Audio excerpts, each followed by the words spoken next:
नमस्कार दोस्तों, आपके अपने चैनल आपकी अपनी कहानियों में आपका स्वागत है। दोस्तों, आज की कहानी का शीर्षक है पहला प्यार। मधु का निमंत्रण पाकर काव्या समझ नहीं पा रही थी वह खुश होए या परेशान। मधु ने उसे एक सरप्राइज पार्टी के लिए आमंत्रित किया था और काव्या ऐसी पार्टियों की दीवानी थी, लेकिन उसे 100% विश्वास था कि मधु ने इस पार्टी में रेनू को भी अवश्य ही आमंत्रित किया होगा और इसी से वह बचना चाह रही थी। एक समय था जब रेनू उसकी मधु से भी अच्छी दोस्त थी। कॉलेज में तिगड़ी के नाम से मशहूर तीनों मिलकर खूब मस्ती करती थीं। फिर कुछ ऐसा हुआ कि काव्या ने रेनू से हमेशा के लिए किनारा कर लिया। काव्या, तुम पार्टी के लिए अभी तक तैयार नहीं हुई? मम्मी ने आकर चेताया तो काव्या की विचार श्रृंखला टूटी। यदि वह नहीं जाएगी तो मम्मी फिर 10 सवाल करेंगी और काव्या नहीं चाहती थी कि सवाल जवाबों की इस श्रृंखला में उसके मुंह से अनजाने ही गड़े मुर्दे उखड़ जाएं और रेनू से विद्वेष के घाव फिर से हरे हो जाएं। इसीलिए वह तुरंत तैयार होकर चली गई। जैसा कि काव्या को उम्मीद थी, रेनू पार्टी में पहले से ही मौजूद थी। काव्या ने जबरदस्ती चेहरे पर फीकी सी मुस्कान बिखेरी, लेकिन उसके आश्चर्य की सीमा ही नहीं रही जब रेनू ने आगे बढ़कर बेहद गर्मजोशी से उसे बाहों में भर लिया। तुम सोच भी नहीं सकती काव्या, आज मैं कितनी खुश हूँ। काव्या अनुमान ही लगाती रह गई कि रेनू उससे मिलकर खुश है या किसी और वजह से। मधु शायद रसोई में माँ का हाथ बटा रही थी। सोफे पर रेनू के पापा को बैठा देखकर काव्या चौंक उठी। रंगीन कुर्ते पजामे में सजे धजे वे पहले से भी अधिक यंग नजर आ रहे थे। उनका ध्यान टीवी में था, इसीलिए उन्हें काव्या के आने का पता नहीं चला। रेनू ने उनके हाथ से रिमोट खींच लिया। क्या पापा, आज के दिन भी टीवी? देखो तो कौन आया है। अरे काव्या बेटी, आओ आओ इधर मेरे पास बैठो। तुमने तो एकदम ही घर आना छोड़ दिया।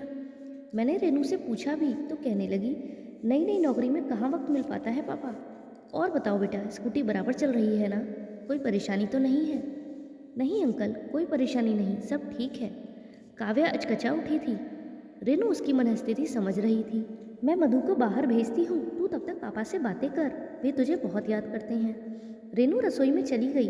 काव्या फिर यादों के सागर में गोते लगाने लगी। कितना लाड दुलार करते थे रेनू के पापा उसे।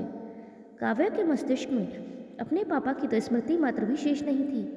बहुत छुटपन में ही उसके सिर से पिता का साया उठ गया था। रेनू के साथ ही उसने उसके पापा से पहले साइकिल फिर स्कूटी चलाना सीखा। कॉलेज में एक लड़का काव्या के पीछे पड़ गया था, उसे बहुत परेशान करता था। न जाने कब रेनू ने अपने पापा को इसकी जानकारी दी और उन्होंने उसे धमकाकर उसके रास्ते से हटा दिया। काव्या को तो बहुत बाद में पता चला। जब उसने अंकल का शुक्रिया अदा करना चाहा तो उन्होंने बेहद प्यार से उसके सिर पर हाथ फेरकर कहा था, मैंने तुम्हें हमेशा रेनू की तरह ही अपनी बेटी माना है। कभी भी कोई भी परेशानी हो निसंकोच मुझे आकर बताना। शायद इसीलिए अंकल आज भी उससे उसकी कोई परेशानी तो नहीं है ऐसा पूछ रहे थे। रेनू भी तो उसकी मम्मी से कितना घुल मिल गई थी। जितनी बार घर आती मम्मी के हाथ की डिशेस चिटकारे लेकर खाती, फिर कहती, तू कितनी लकी है काव्या, रोज नए नए व्यंजन उड़ाने को मिलते हैं। तेरा घर कितना साफ सुथरा और व्यवस्थित रहता है। काव्या मन ही मन आह भरकर रह जाती। वह कैसे कहे कि उसे तो रेनू लकी लकी रही है जिसके पास सब समस्याओं का तोड़ उसके पापा मौजूद हैं। हर इंसान को अपना भाव सबसे ज़्यादा खलता है। इन तीनों सहेलियों में एक बात खास थी कि इन तीनों के ही पेरेंट्स सिंगल थे। काव्या और मधु के पापा नहीं थे और रेनू की मम्मी नहीं थी। जहाँ काव्या की सोच एक मनोवैज्ञानिक विश्लेषण तक ही सीमित रह जाती, वहीं रेनू की आंखों में एक सपना पनने लगा था। शायद वही सपना दोनों के बीच दूरी का कारण बन बैठा। हाय काव्या, कैसी है तू? बहुत दिनों बाद मिलना हुआ। नौकरियों के चक्कर में ऐसे फंस गई हैं हम कि समय ही नहीं मिलता। कॉलेज की लाइफ कितनी मस्त थी, मैं तो वो समय बहुत मिस करती हूँ। आप बोर तो नहीं हो रहे पापा? रसोई में बहुत थोड़ा सा काम बचा है, मम्मी और रेनू बस अभी आते ही हैं। काव्या मधु को टोकना चाह रही थी कि वह अनजाने में अंकल को पापा बोल बैठी है, पर मधु तो अपनी ही धुन में बोले चले जा रही थी। मैंने मम्मी से कहा भी कि सेलिब्रेशन होटल में कर लेते हैं, पर वो मानी ही नहीं। कहने लगी घर के खाने की बात ही कुछ और है। रेनू और तुम्हारे पापा भी घर का खाना ही पसंद करेंगे। अब मैं मम्मी की बात को कैसे टाल सकती थी? काव्या आंखें फाड़ फाड़ कर मधु को देख रही थी। नहीं, यह सब अनजाने में नहीं, अंकल को ये पापा अनजाने में नहीं बुला रही तो क्या? तभी रसोई से रेनू एक हाथ में बड़ा सा केक और दूसरे हाथ में मधु की मम्मी का हाथ पकड़े हुए प्रकट हुई। सरप्राइज! गुलाबी साड़ी में लिपटी आंटी के चेहरे की रंगत भी काव्या को गुलाबी गुलाबी लग रही थी। ओह, मुझे तो ध्यान ही नहीं रहा कि काव्या को केक कटने के बाद मम्मी पापा की शादी के बारे में बताना था। मैं तो कब से पापा पापा बोले जा रही हूँ और शायद इसीलिए काव्या मुझे ऐसे आंखें फाड़ फाड़ कर देख रही है। काव्या, पापा मम्मी की कल ही कोर्ट मैरिज हुई है। केक कटा, पापा मम्मी ने एक दूसरे को खिलाया। काव्या बुत बनी ताकती रही। रेनू का मोबाइल बजा तो उसे होश आया। रेनू की दीदी का यूके से फ़ोन था। बेहद उत्साहित रेनू उन्हें खुशी खुशी शादी का विवरण दे रही थी। हाँ दीदी, हम कल ही उन्हें फ़्लाइट से रवाना कर रहे हैं। अब वहाँ हनीमून आप संभाल लेना। शर्म से लाल हुई आंटी रसोई में खाना लगाने चली गई तो रेनू भी पीछे पीछे मदद के लिए चली गई। अंकल हाथ धोने के लिए उठ गए। मधु काव्या की ओर मुखातिब हुई। बोली, बहुत चिंता रहती थी दीदी को पापा की। शादी के बाद उनका इंडिया आना बहुत ही कम हो पाता है। रेनू की शादी के बाद पापा का क्या होगा? वे तो अपनी तरफ से बिल्कुल लापरवाह हो जाएंगे। किसी बेटी के साथ रहना उन्हें मंजूर नहीं था। सच कहूँ काव्या, तो ऐसी ही चिंता मुझे भी मम्मी को लेकर थी कि मेरे जाने के बाद उनका क्या होगा।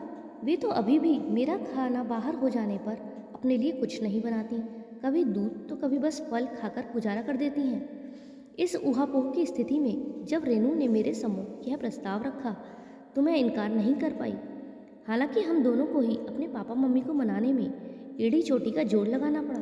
कितने ही प्रॉमिसेस करने पड़े, शर्तें माननी पड़ी, पर आखिरकार सब ठीक हो गया। अंत भला तो सब भला। सच कह रही हूँ काव्या, जिंदगी में इतना सुकून इससे पहले कभी महसूस नहीं किया। हमारे अभिभावक लाख हम पर अपनी ज़िंदगी न्यौछावर करें, पर आखिरकार हर इंसान की अपनी भी एक व्यक्तिगत जिंदगी होती है जिस पर सिर्फ और सिर्फ उसका अधिकार होना चाहिए कि वह उसे कैसे खुशी के लिए जिए। अभी उन दोनों की ऐसी उम्र ही क्या है। और सच तो यह है कि जीवन के ढलान भरे मोड़ पर ही जीवन साथी की कमी शिद्दत से महसूस होती है। पापा मम्मी के चेहरे का नूर ही उनके अंदर की खुशी बयां कर रहा है। अच्छा, मैं जरा देखती हूँ खाना लगने में कितनी देर है। काव्या को गंभीर चिंतन में धकेलकर मधु भी अंदर चली गई। यही प्रस्ताव तो रेनू ने उसके सम्मुख रखा था। तब कैसी बेफर उठी थी वह। तुम्हारी हिम्मत भी कैसे हुई यह सब सोचने की और मुझसे कहने की? मैंने सोचा भी नहीं था कि हमारी दोस्ती का तुम ऐसे नाजायज़ फ़ायदा उठाने का प्रयास करोगी। एक झटके में सालों की दोस्ती का बंधन तोड़कर वह लौट आई थी। क्या सच में उसे अपनी मम्मी की खुशियों की कोई परवाह नहीं है? उसने तो शायद कभी अपनी मम्मी से पूछा भी नहीं कि वे क्या करना चाहती हैं और उनकी खुशियाँ किस में हैं। वह इतनी खुदगर्ज कैसे हो गई?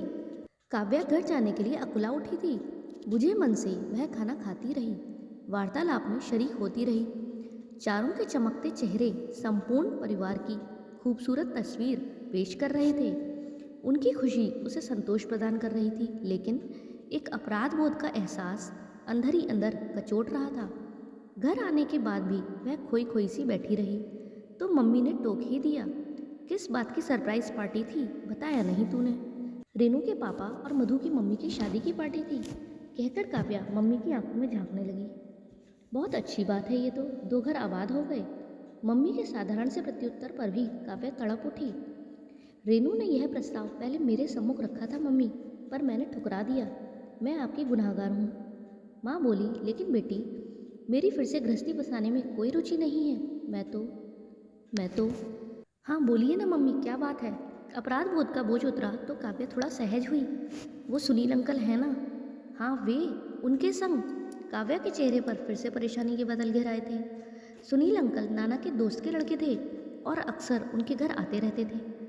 तू फिर गलत समझ रही है, उन्हें तो मैंने बचपन से भाई माना है। दरअसल वे चाहते हैं कि मैं फिर से अपने पहले प्यार से जुड़ जाऊँ। पहला प्यार? तो क्या आपकी ज़िंदगी में पापा के अलावा भी? उफ, तू तो क्या क्या कयास लगाती रहती है। मेरा पहला प्यार है थिएटर। सुनील चाहता है कि जैसे मैं शादी से पहले रंगमंच पर अभिनय करती थी वैसे ही फिर से करने लग जाऊं।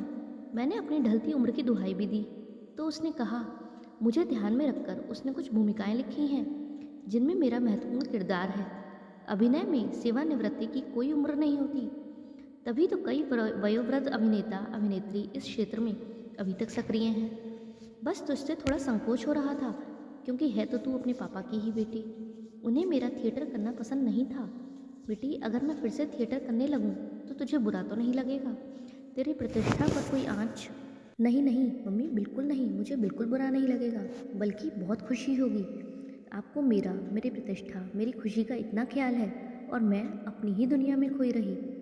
काव्या मम्मी से लिपटकर फूट फूट कर रो पड़ी तो मम्मी के नैन भी सजल हो उठे।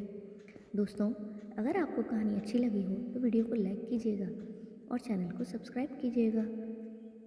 कहानी को अंत तक सुनने के लिए धन्यवाद।